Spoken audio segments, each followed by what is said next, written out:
Lou. I'll be showing you how to download Minecraft for free, and I'll be doing some gameplay later. So what you want to download is Mosaic 1. This is only for Android. Search it up, and it should be here somewhere. Yeah, but I'll just show you how it looks.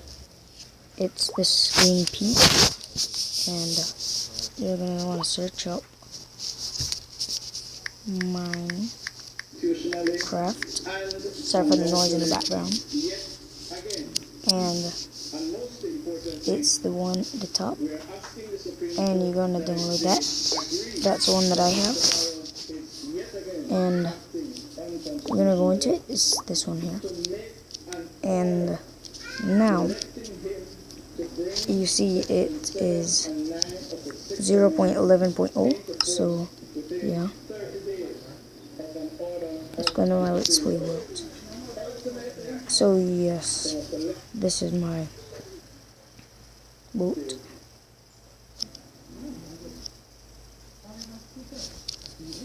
So yeah, this is how you download it, and there's a bunch of other stuff. There's pufferfish, fishing rods and stuff, but I just started this world. So thanks for watching, guys. Hit the like button if you enjoyed playing the game and stuff, and I'll be doing some future Let's Plays on this world.